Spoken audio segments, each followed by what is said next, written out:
क्या बताना चाह रहा है यीशु मसीह? What जब is उड़ाऊ Je- पुत्र वापस आया, What is Jesus trying to tell when the prodigal son came back?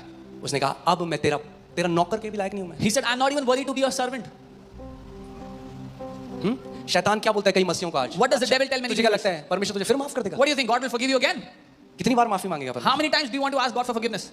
वो क्या चाहता है कि What आप is- उस अनुग्रह के क्योंकि अगर अनुग्रह के सिंहासन के पास बार बार जाते रहोगे, अनुग्रह और दया को पाते रहोगे, तो कोई भी ऐसी बुरी आदत नहीं है जिससे आप बाहर नहीं आ सकते। What does the devil want? The devil does not want you to come before the throne of grace, because if you keep on coming before the throne of grace again and again and again, there will not be one bad habit that will remain in your life. तो उड़ाऊ पुत्र आ रहा है, कह रहा है अब शायद मैं लायक नहीं रहा, और prodigal कहते हैं, comes- पिता भागा।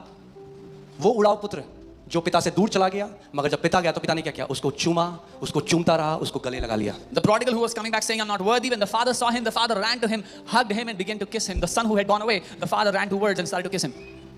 आप जानते हो इतने लोगों से मैं मिलता हूं जो कहते हैं कि they love Jesus You know, I meet so many people who say, मैं यीशु से प्यार करता हूँ, and they love Jesus, और वो यीशु से प्यार करते हैं, मगर पाप में फंसे हुए हैं और उनको लोगों ने बोल दिया कि परमेश्वर ने तुझे ठुकरा दिया है। but they are stuck in अब वो sin. डरते हैं, वो कहते हैं मैं चर्च जाने के लायक नहीं, मैं बाइबल पकड़ने के लायक नहीं। They are stuck in sin, and there are people who have told them that God has rejected you, so now they fear, I cannot go to church, I cannot hold यही the तो Bible. शैतान चाहता है। This is what the devil wants. अपने में हम में से कोई भी लायक नहीं, Of our own, no one is worthy. मगर उस हमारे महायाजक की धार्मिकता आज हमारी और आपकी धार्मिकता है। But the righteousness of our great high priest is today our righteousness. यानी अपनी कमजोरताओं के बीच में, बोलो कमजोरताओं के बीच में, मैं हियाव से अपने पिता के पास उस अनुग्रह के सिंहासन में जाऊंगा और मैं उसकी दया और अनुग्रह को प्राप्त करूंगा।